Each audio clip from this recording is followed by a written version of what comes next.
I like your rings. Thank you. What's your favorite one?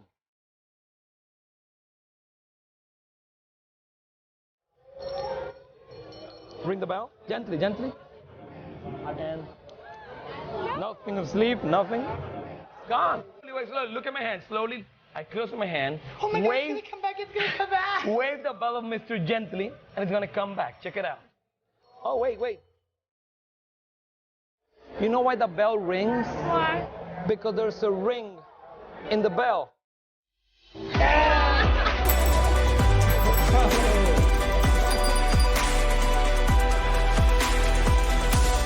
But you know why the bell rings?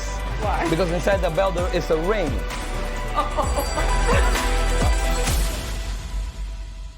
Hello guys, I'm Reynold Alexander, and ringing the bell is one of the best methods I've ever found to cause a borrowed finger ring to appear at an impossible location.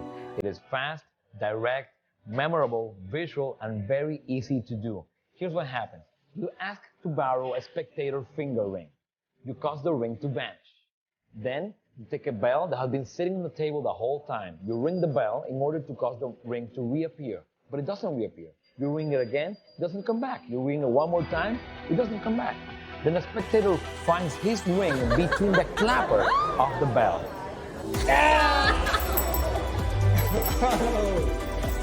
Ring the bell, I get it.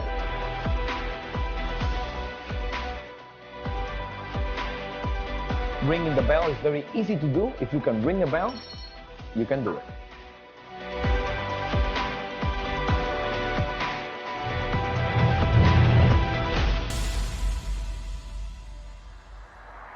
Hey, Nick Lacapo here to give you a closer look at Reynold Alexander's Ring in the Bell. Now, inside the box, you will receive this custom-designed silver bell. It looks and operates just like any other bell, but it also contains a secret device that allows you to hide a borrowed ring inside of it. Now, getting the ring to appear inside of the bell is simple. It's instantaneous, it's safe, and it's reliable. The best part is, once the ring is attached inside of the bell, your job is over. All you need to do is provide your favorite vanish, and the bell will do the rest of the work for you. But let's talk about this bell, because it's such a cool, magical item to have in play during your performances. You can use the bell as you approach a table to grab attention. You can use it as a wand to create a magic moment. You can have your spectators ring the bell whenever something amazing happens. All the while, you can hide a borrowed ring inside of it. Now, whether the bell has the ring inside of it or not, it can still be rung before, during, and after your routine by you or your spectators. So, you can choose to reveal the ring in the bell right away, or continue to use the bell throughout your set and save the ring reveal as your impossible closer. There are no reels or wires. You don't have to worry about anything inside the bell breaking. You don't have to have a special jacket or a table or any sort of elaborate setup at all. Ringing the bell resets instantly and is ready to work right out of the box. This is a very special trick that's been in development for over 2 years here at P3, and we are really, really excited to finally be able to offer it to you. So make sure that you get your Ringing the Bell by Reynold Alexander.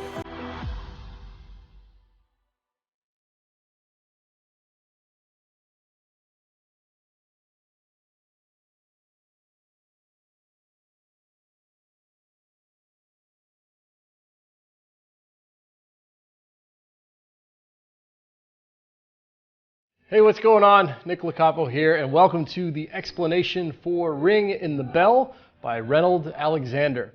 It's an incredible effect where you can borrow somebody's ring, make it disappear, and then reappear attached to the clapper on the inside of a bell. It's an amazing effect. I can't wait to teach it to you. In this download, you are going to learn how to handle the bell. We're going to take a look at what you received, and then we'll go through some different ways that you can present it and some different ways you can vanish a ring. All right, so let's get started. Take a look at what you got inside the box.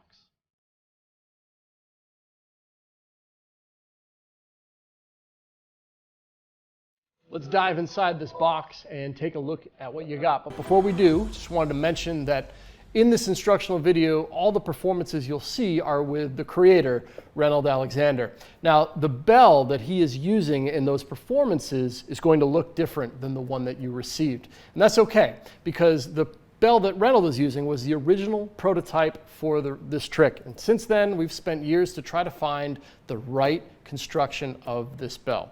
And we have arrived at that. So the bell that you received can do everything that Reynold's bell does, but it can even do more than that. So let's take a look at the bell that you have received.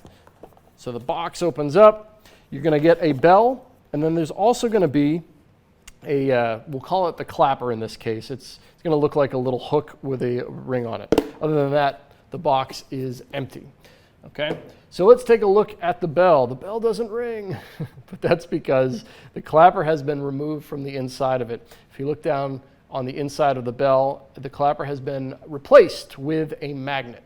Okay, so there's just a magnet that's been hot glued or glued to the inside of the bell. All right. The other piece of this puzzle is the clapper. Now this, we're going to call it the clapper here, but what this is a jewelry clasp and a split ring. Now the thing about this is that the split ring is the only thing that is magnetic among this, right? So if I take this and toss it into the bell, that split ring is the only thing that can actually stick to the magnet, all right? From this position, the bell will ring, okay? And you're able to hook a ring onto it. We're gonna go through what the mechanics of that in just a moment, but I do have a ring here so you can just kind of see what the final piece of the puzzle would look like. Essentially, you're gonna end up hooking a ring to this clasp and then putting it in the bell. And that's what a final product would look like in the routine, all right? But we're gonna cover all of that. Obviously, there's no ring included in your kit. You're gonna need to provide your own or borrow a ring for that, okay? So let's take a look at a performance, and then we're gonna break the whole trick down so that you can learn how to do it as well. What about this one? Let me see, can I see this one? It's a more simple one. Yeah? Is it an expensive ring? I got in Spain. Sentimental value? I got in Spain, yeah. Also has sentimental value. Okay. At the bell, I'm gonna wave the bell over my hand. Hold on to the bell. Wave, ring a bell over. Yes, gently, gently. Nothing of sleep, nothing. Gone. But wait. Close your hand. If you ring the bell over your hand, it's gonna appear in your hand. Gently ring, open your hand. Oh no, close again, you have to further apart so the sound travels better. Open your hand, further up. Yeah, there you go. Open your hand. You know why the bell rings? Why? Because there's a ring in the bell. My ring is in the bell. So it's a good thing you get your My ring back? your ring back.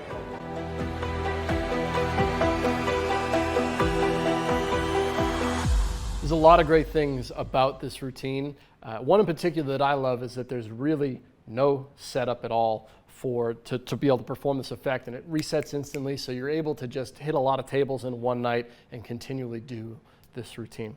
So when I say setup, there really isn't much at all, because the bell is just gonna start in your back right pocket. I say right pocket. If you're left-handed, you're probably going to want to put this in your back left pocket.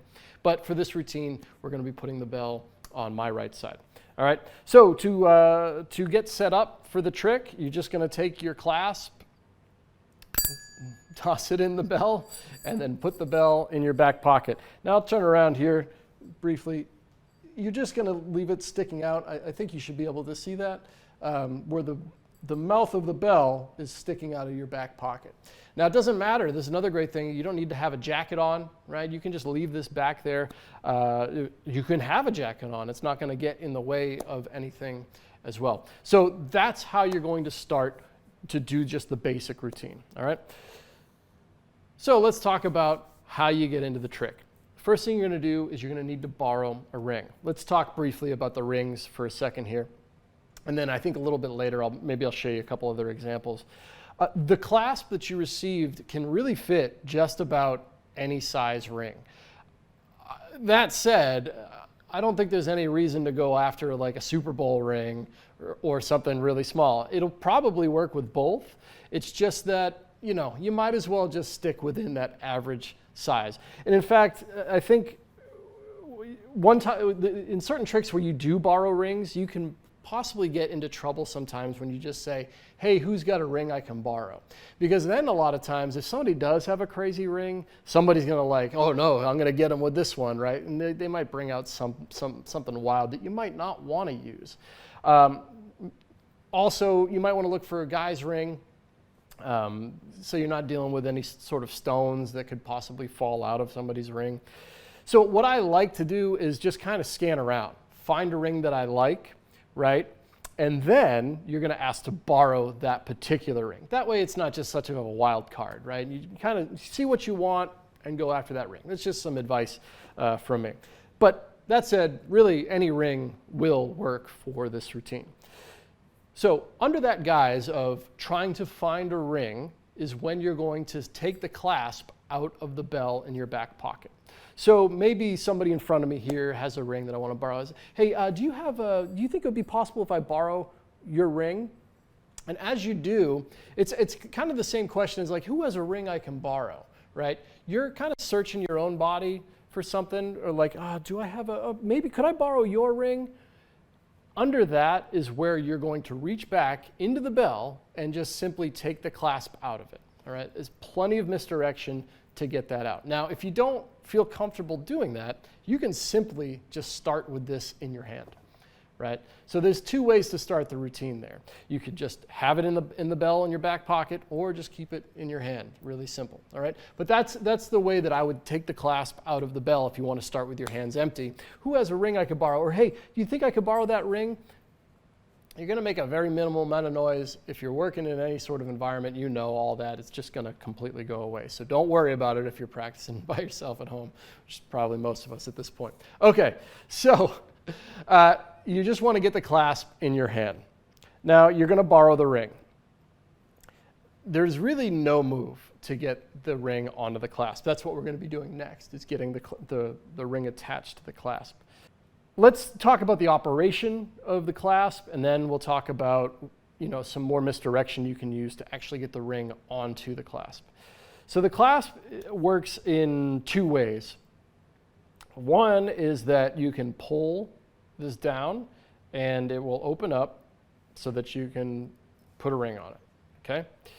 The other way is to simply push the ring against the opening, and it will just click on. You don't have to pull this lever down. So you can just use pressure and it goes right on, okay?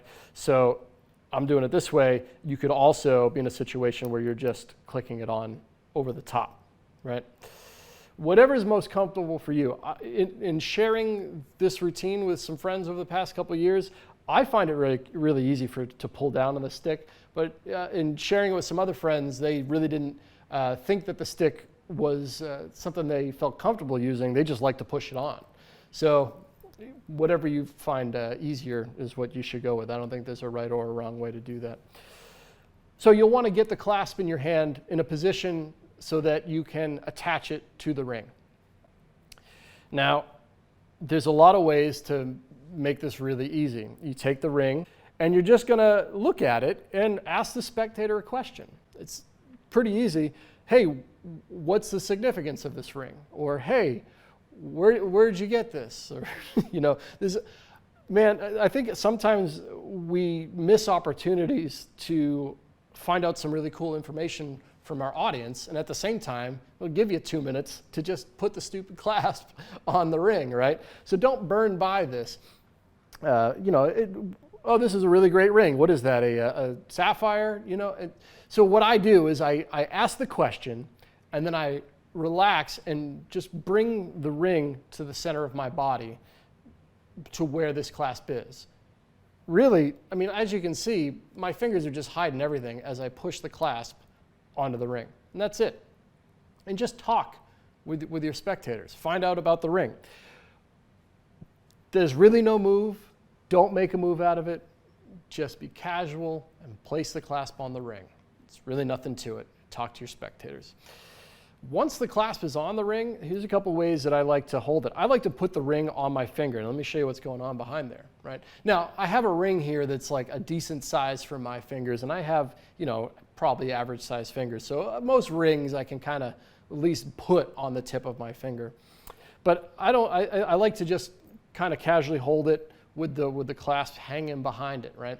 There's different positions you can be in here too, or you could hold it like this. As long as you're in control of where this clasp is, you can control the angle of what the audience sees. But I love this position of it just hanging out here as you discuss more about the ring, okay? So that's it, really. I mean, you can also, you know, hold it this way, just concealing the ring. There's probably a lot of different ways that you could hold this while concealing the clasp that might be more comfortable to you, because you're now going to do a false transfer of the ring, all right? We're going to take the ring, pretend to put it in the other hand, and then we're going to load the bell.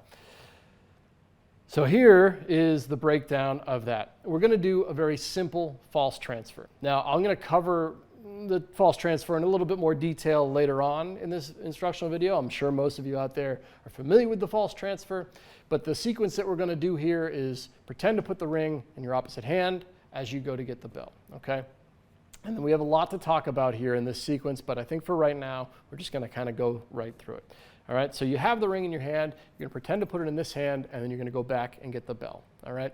Of course, there is nothing there. Just the simple breakdown is I'm putting my thumb on top of the ring as I turn my hand over like that, close my hand, and then go back, all right? So let's break this down one more time, all right? We have the ring here, and then we're going to go get the bell. What Reynolds says in his presentation is we're going to use the magic bell, and he goes right back to his pocket to grab it. It's important to say what you're going to get before you actually go get it. Don't just reach back there and get the bell. I also have one more thing, a bell, okay? So there's a little bit of timing that you want to link up with your words as you do this motion and go to the bell. Now let me show you what's happening when we go back to the bell. Obviously, we already have the clasp on it, right? So you're going to pretend to put the ring in this hand, and then you're going to go back to the bell. So here's the load, and it's super easy. Let me turn to the side like this. You're just going to drop the ring in the bell. That's it. Okay, so let me do it from the side. So I'd have the ring, place it here, go back, get the bell. Okay, that's it. That's the entire load. It's so simple. It's perfect, right? So it would look something like this. So we're going to use the ring, and we're also going to use the magic bell. Now, it's really smart at this point to just give it a little testering here, right? And all you're doing is allowing that magnet to make sure that it's on the magnet on the split ring, right? So that when you turn the bell over, nothing's going to fall out. It's not going to anyway, really, because it's the only thing that's magnetic in there. It's just going to attach. I will say when you do turn the bell over, just be gentle with it. I can imagine maybe possibly a situation if you had a big heavy ring on there and you dumped it, maybe it would fall out. But I mean, you know, you're going to really have to jerk it around to get the thing to fall out. Okay, so give it a test ring, right? Turn it over, hand the bell to your spectator. I'm going to talk about both scenarios here, but I highly suggest that you hand this bell to your spectator and you say, you hand the bell to the spectator, you say, ring the bell, and they're going to ring the bell the same way that you did. And this is where you make the ring disappear. So the first bell ring, it's gone, right?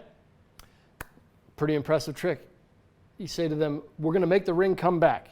Ring the bell, and the ring will come back. And then it doesn't. And you look confused.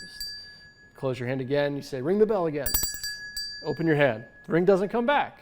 So you look even more confused. Maybe one more time. Doesn't matter how long you want to play this off, but have them ring the bell one more time. It doesn't come back. You say, oh, wait a minute. Do you know why the bell rings? Because there's a ring inside of the bell. Okay.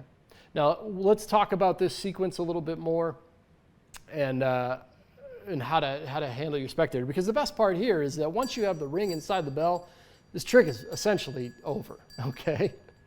So let's talk about this whole sequence. the first thing you got to do is once you get the ring out, once you get the bell out into play, is you need to vanish this ring, okay? So I suggest you hand the bell to the spectator. Now, I was talking about it a little bit. You can do this yourself. You ring the bell and make the ring disappear. But you're in a great position here to use your spectator to have them ring the bell, right? Because really what you want to create is the idea that the ring is here and the bell is in play, right? Like, so as if the bell was already in play before the ring ever disappeared, right? You want to establish that idea. So they're holding on to the bell while they believe the ring is still here. That's really important, right? So when they ring the bell, the ring disappears. You just need to keep an eye on your spectators at this point. The bell is just a bell, right? It rang when they shook it. For them to do something like this would be highly unlikely at this point, right? As long as you show them how to hold the bell, and I suggest you have them hold it from the top and ring it like this, they're going to do exactly what you want them to. If you want any proof of what I'm trying to say to you right now, I just suggest you watch the performances and look at the way that Reynolds handles the bell between him and his audience. If you're not comfortable with it at first, by all means, don't hand the audience the bell, but you can certainly hand the audience this bell. It just takes a little bit of minimal spectator management, and you don't have to worry about anybody actually like looking inside. It's just a bell. The bell rings. So once you've gotten to the point where you're going to reveal the bell in the ring, you do want to take a little bit extra care of your spectator to make sure that they don't throw the bell around or do anything that you don't want them to. So just watch the way Reynolds controls his spectator, but at the same time, you want to take the bell back for them on the reveal. You don't want to say, look inside the bell. That is not what you want to do. You want to be the one that reveals the ring inside the bell to them. So you take it back and then actually show them the inside of it like this, okay? Now, one thing that's nice here is that the ring is also, if you're on the sides, you can't see what's in the bell. So from an audience point of view, it's interesting because only a couple people are going to see the reveal at first, and they'll react, which will make the people on the sides curious, right?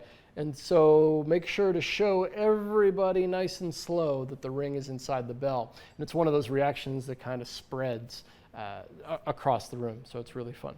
Now, there's only one more thing to talk about, and that is getting the ring back out of the bell. It's very simple. As your audience is reacting, you're just going to turn the bell upside down, and you want to cup it with if I'm right-handed, so I'm going to be cupping this with my left hand, and I've got the mouth of the bell kind of like deep into my hand. Because what you want to do here is we're going to pull the whole thing out, the ring and the clasp, and remove it from a height that is higher than this thing can go. Let me just show you the mechanics behind it, then there's some theory behind this as well. But really all you're going to do is while your audience is reacting, you're just going to reach in, pull the ring out and the clasp, okay? So the whole thing, but you're not going to pull it out that far. You're just going to pull it out far enough so that your hand that's holding the bell can grab the ring, and then with your right hand, you're just going to operate the clasp and remove it, okay? And that was pretty cozy, so maybe you couldn't see, but let me just show you. I'll try to do it more exposed. I reach in, I'm gonna pinch the ring, I'm gonna come down here, open up the clasp, and then immediately drop the clasp back in the bell, okay? That's it. You're just taking the ring off the clasp. See, so the reason why this just flies by is because your audience isn't really thinking of, like, nobody knows how the ring is actually attached to the bell, and nobody knows if this thing stretches or how long it is. None of that matters. You just need to get the ring off of the clasp and then dump the clasp back in the bell. Once you do, you can hand the ring back out, and of course the bell rings once again, and that's it. So then you can hand the ring out, you put the bell right in your back pocket again, and you are instantly reset, ready to go to the next table. It's a fantastic, fantastic routine. And super simple as far I'm sure you can see. I'll just burn through it one time really quick so that you can see it at speed. We'll put the clasp inside the bell and you're ready to go. So do you mind if I borrow your ring? Would that be okay? Perfect. Borrow the ring. I've got the clasp in my right hand. You say to him, oh, this is, where did you get this? It looks like it came from, wherever.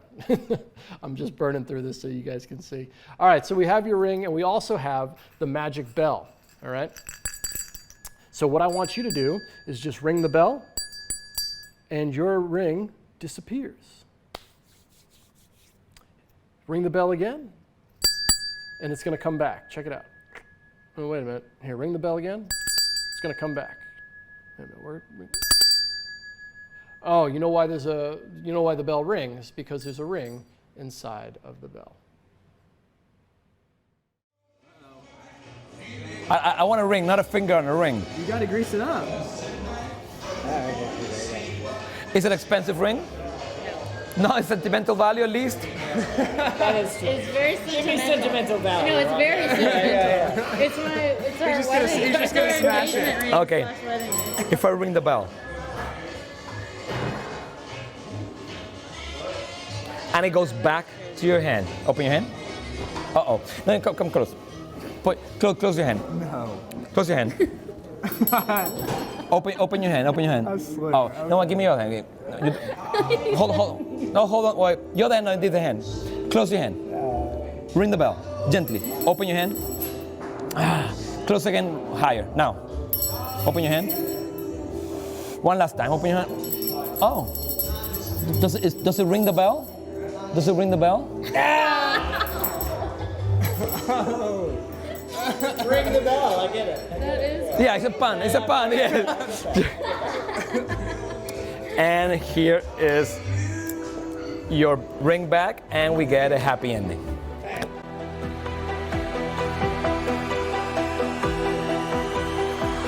This bell has one more feature that's really exciting that kind of opens doors into a bigger performance piece. And I want to talk about that now. And that's the idea of being able to ring this bell before, during, and after your performance. Because the bell itself is kind of an interesting magical prop to have, right? You could walk up to a table and ring the bell to get everybody's attention, right? And then you just place the bell on the table. The bell can be used as a magic wand, like it kind of is in the basic routine that we already talked about, where you ring the bell and the item disappears, right? You could have your audience simply ring the bell whenever they find something amazing happens, right? These are things that you could do whether or not this wasn't even a trick. It's just kind of a fun item to have on the table that your audience can interact with and that you can interact with, right? You could hide playing card underneath it. There's all sorts of cool stuff that you could do with a bell, except this bell gives you the ability to actually attach a ring to it, right? Which is super, super cool. So when we were developing this bell, there was an idea that came by us by a fantastic magician, one of Reynolds' friends, John Michael, restaurant worker, who was out there performing with this bell, who came up with a handling that allowed you to ring the bell before, during, and after the routine. And when I saw it and when the rest of us saw it, we wanted to include it in the tutorial. Since then, we've made developments to the way the bell works, where thankfully, I mean, don't get me wrong, the original handling was great. You just don't need to do any of it anymore because of the way the bell has been designed. And so if you think about it, it's actually really simple to, maybe you approach a table, you can ring the bell. Sorry, I got a little something in there. You can ring the bell to grab the attention of the table. You place the bell on the table, and maybe you open up with a card trick or color changing knives or whatever magic you do. And throughout your magic, you can use the bell, you know, to highlight a magic moment that might be happening, okay? During that time, maybe instead of placing the bell back on the table, you place it in your back pocket, okay? And then steal the clasp out per normal routine. Now, you can go right into your ringing the bell routine, where it feels like the bell has been on the table the entire time, right? I borrow the ring, place it on the clasp, right?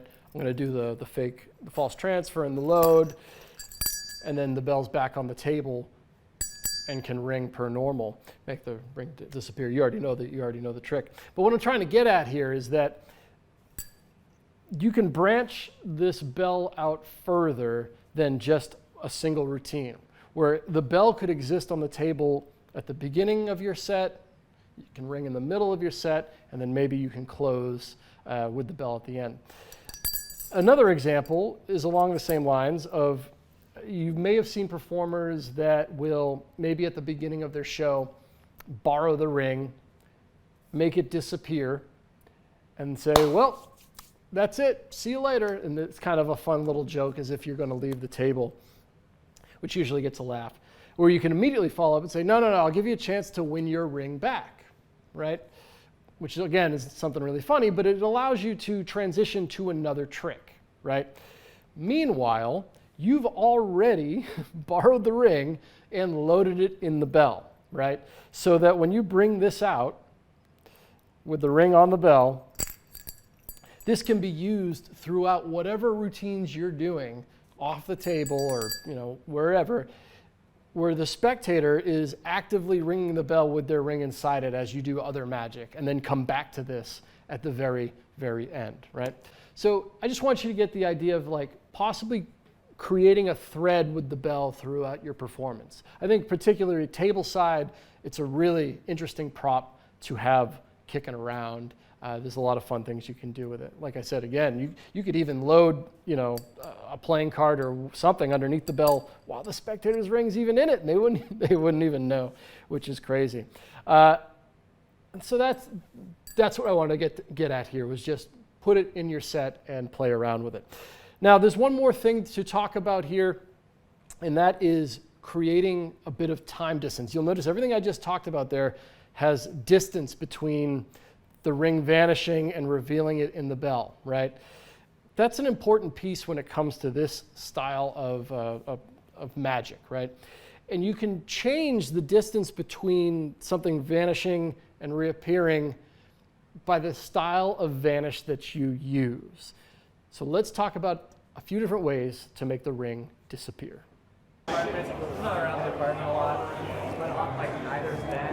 To make sure nothing happens to your ring, okay? So the few weeks I was on the bench. That's your ring, right? Yeah, because they were just working nonstop. Pinch, two fingers like this. Give me two fingers. Hold on, there. Raise your hand. There you go. I have the bell of mystery. With the other hand, hold on to the bell. Gently ring the bell over the ring. Yes, there you go. Stop. Gets its wing. Wait, let go the ring, let go the cloth. And you felt hit, and it vanished to the last second. Give me your hand, open your hand. Close your hand again. Close your hand. Ring the bell over your fist. Open your fist. Do it again, let's do it again. Further apart, yeah, it has to be more for the sound to travel. Open your hand. One last time. Ring the bell gently. Open your hand. You know why the bell rings? Because there is a ring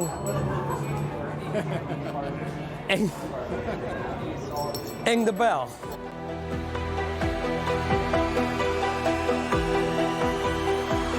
Well, you've made it this far, so let's just break down a variety of vanishes that you might consider using for ring in the bell. With these types of routines where something disappears and reappears somewhere else that's impossible, the vanish that you choose to use is really important. You can use a simple false transfer. You can. You just have to do it in a way that the audience believes that the ring is in play the entire time, and they believe that it is in your hand. There's some devices that we can use here, though, to help extend the length of this.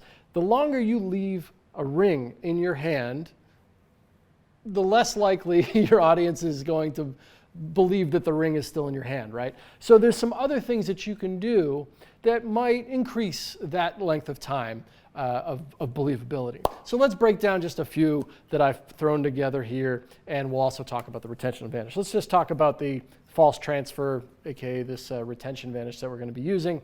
I burned through it briefly in the original explanation, but we're going to be coming from a point where you're holding the ring and hiding the clasp, right?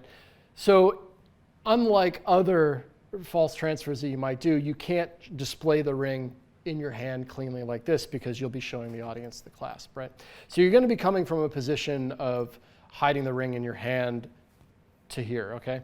So just keep that in mind at first, that you're not going to be able to probably clip the ring in a finger palm or something like that if you're familiar with this style thing. So what you want to do is you're just going to allow the ring to fall into your hand. All right, now I'm exposing it here so you guys can see it, but I would have it up here. And I like to use my thumb, all right, where I just bury my thumb in the center of the ring if I can. It seems like a great spot to be able to hold on to the ring. It might take a little bit of practice to get it there, but we're talking about the fine points of this false transfer, okay? I just use my thumb to hold it. You're not going to want to rely on your fingers. You're going to want to rely on your thumb, most likely. So you're here, and then you're just going to turn this hand over as this turns up, okay? So it's here. And then you're going to close this hand around your fingers as you pull that ring out. And again, I'm using my thumb to hold onto it. You should be able to see it there. So in slow motion, looks like that, all right? And that's the basic false transfer, okay? And again, you would immediately go to the bell, or I'll show you something else that you could do here you might want to think about doing. So here's a great thing that if it's within your skill set, you could sleeve this ring, all right? Now I brought my jacket with me so I can demonstrate what sleeving looks like. I am by no means the person that you'd want to learn sleeving from. I do some active sleeving in some of my work, but there's some great resources on this that is out there, and really you can't go any further than Rocco. He's got his Penguin Live lecture. He talks all about sleeving and how to do it properly. Also, Johann Stahl has got a great DVD called Sleeveless Sleeving that I recommend as well.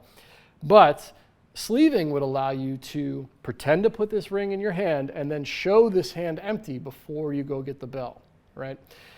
And that sequence would look something like this. Again, you're going to do that false transfer. You have the ring, you pretend to put it here, and then you're going to say to your audience, I have one more thing to show you. And during that one more thing is when we're going to sleeve the ring, which would look something like that, okay? One more thing. I have the wrong jacket on. My sleeves are a little short on this one, but like I mentioned, I just want to show you what a sleeving mechanic would look like, right? So when you're going to sleeve something like this, you're just going to, you're going to pretend to put it here, and then I'm going to leave it as close to my fingertips as I can and close my hand in a very deep fist, right? The idea is I want to get these fingertips as close to this lip of my sleeve as possible. Now the momentum of bringing this hand up, you're going to let that ring fall into your sleeve. This is an advanced move for sure, but man, something worth practicing because sleeving, super powerful, right? So pretend to put it here, and then on the way up, you just let that fall, and then immediately say, there's one more thing I wanted to show you, and show the empty palm. Super strong. Now you can go back and grab the bell out of your pocket, which I don't have in my pocket. Whoop, let me get that out of there. So you pretend to put this here, you sleeve the ring, you say there's one more thing I wanted to show you, and that is the magic bell. Now when you go back to get the bell, if you're familiar with sleeving, all I have to do is drop my arm, and that ring is going to fall into my hand. So it's all in the same action of going back, just drop the ring and the bell, give it the test ring, right? And now you're set up for a beautiful vanish from the hand, okay? So if you sleeve, this is a great place to practice your sleeving. It's a little bit of a strange thing to sleeve because it's got that little extra piece hanging there, but even with these short sleeves, you should be able to get that done. But Rocco, his Penguin Live lecture, whew, so good on sleeving. The other one that a lot of people are fond of is with a string. Now, in a lot of ways, ringing the bell has, I would say there's a good chance that there's a strong ring in the string routine out there with the ring in the bell as the kicker ending. I haven't done it. I've been talking to some friends about it, but I think that's a natural routine that would fit ring in the bell really well, to be able to do ring on string and then finish with the ring ending up in the bell that's been used throughout the routine, right? Routine aside, you can still use the string as a great way to vanish the ring. Now, there's a little bit of a variation on the handling here, and we'll talk about that, but let me just show you what this is. This is the Clifton ring move, all right? And what this looks like is the ring is threaded on to the string.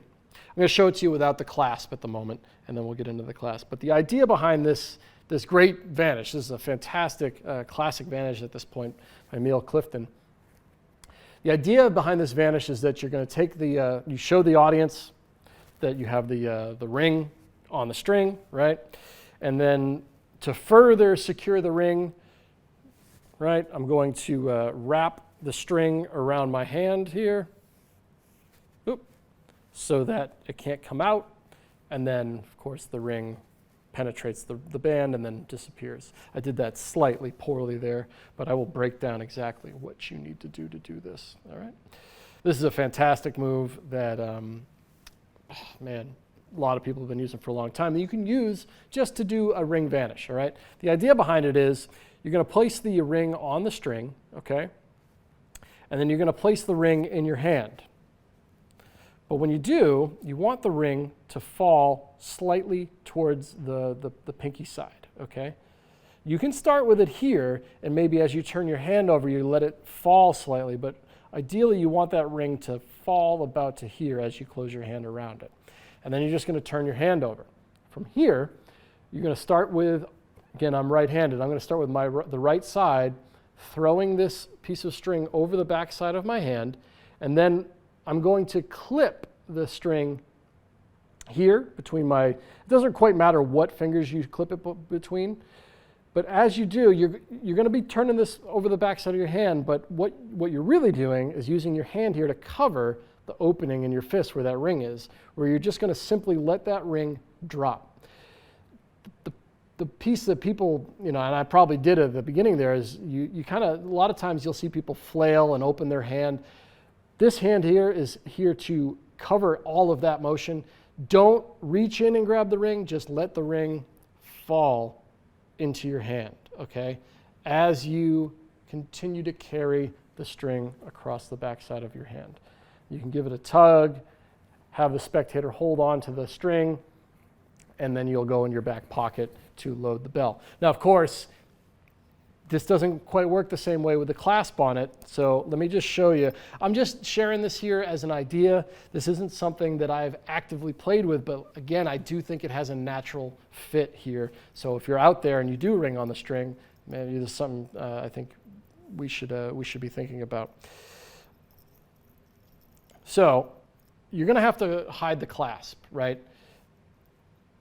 And you can hold the ring so that the edges are pointing directly at the spectator, not to the side, because that's where you'll see the clasp. I just have the clasp dangling between here, but invisible to anybody that's standing in front of you.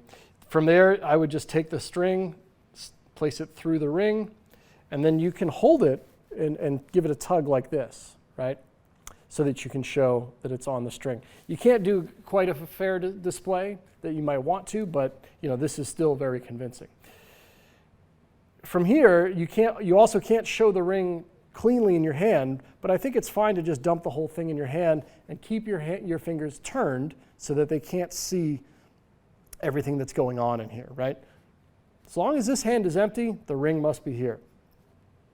Put your hand around it, and now you're in a position to do the Clifton ring move, right? You come by, you let that fall into your hand as you pull the string down like this, have your spectator hold onto the string so that there's no way, I have quite a bouncy string here, hold onto the string so that there's no way I can get the ring off of there, dump this in the bell, and you're good to go from there.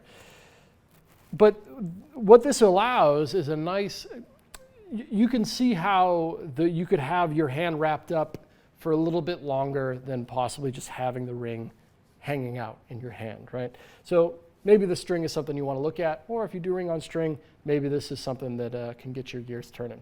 Another one that is a really interesting thing to use here is I forget exactly what these are called, but Richard Sanders put something like this out on the market not that long ago called Any Ring. This is an old idea, but Richard really brought a nice addition to it.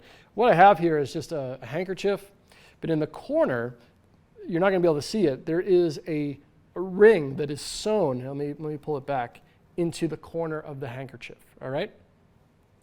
Now, like I mentioned, this is an old idea, but what Richard added to it is that this ring in his product, Any Ring, which you can purchase online, this ring has a varied size around it. So at one point here, it's really thin, and at the other point, it's really thick, okay? So that you can use it to match up the width of any ring. And I say that because you can use this to do a great ring vanish. You might be familiar with this. I have the fake ring that's sewn in on the corner that's closest to me, and then you're just gonna place that in the palm of your hand. You have the ring, and you say, okay, I'm gonna cover the ring with the silk, and I just want you to hold on to it. And really all you're doing here, you're doing nothing really. You're just pretending to put the ring here. Well, you do put the ring there. You turn the handkerchief over, right? And then you tell your spectator to just, can you see the ring? And they're gonna say yes, just grab it. Just guide them to grab the edge that matches the ring. Once they pinch the ring, you're able to just come away with the ring and the clasp, right? You have it, hold on to it tight, right? And now the spectator is holding the ring in play for as long as you need them to.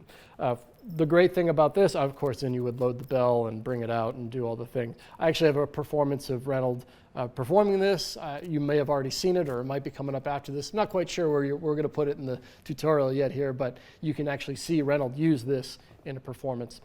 To make it disappear, it's really nice because you just simply take the handkerchief from the spectator and the ring completely vanishes, and you can put this in your pocket.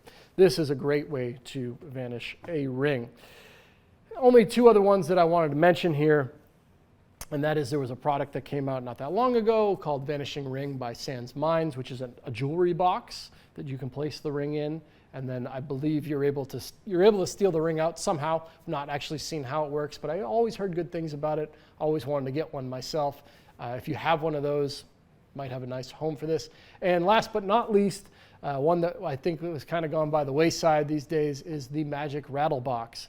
If you're not familiar with it, it's just a little box. Sometimes they look like tins or a plastic square box. It's a box that you can pretend to put the ring in, and then when you shut the box, you can shake it and you can still hear it, right? But when you want to, you can also make that box not make any noise. The ring's not actually in the box, but the box you can control whether or not it makes a shaking noise or not. It would also have a good home in something like this. Just trying to give you as many ideas as possible so that you can construct a great routine for your ring and the bell. Hi, I'm Reynold Alexander, and I want to thank you for purchasing Ringing the Bell. I'm sure you're gonna have a lot of fun as much as I have, and if you have any questions, suggestions, ideas, tips, anything at all, you're welcome to email me at the following address, reynold@reynoldalexander.com. It's an amazing trick, and I hope you enjoy it as much as I do. A little bit of the history of the effect. When I was a kid, I saw a catalog by El Duco, a Swedish magic dealer. Then years later, I got to have one of his props, and the method was not very reliable. It was not 100%. You would need to throw the ring into the bell at a specific angle, and you have to make sure the bell went through a hook. If you missed the hook, trick wouldn't work. And then when you tilted the bell, it was not always 100%. The hook was going to catch the ring. Always fell. It was not 100%. But I love the idea. He had a great concept of having a ring vanish and reappearing inside the bell and that make it sound. I love the concept. So I played with it, and I just changed the method with 100%, which is 100% reliable, 100% surefire, nothing to go wrong, no reels, nothing to break, and nothing to worry about. Resets immediately. You don't need a jacket, you don't need a table, you don't need a case. Great for strolling, walk around, restaurant work for table hoppers, close up, and can even be done on stage. So this trick has everything covered. And if you really liked ringing the bell, please leave me a review at penguinmagic.com. Well, that's it for now. Until next time.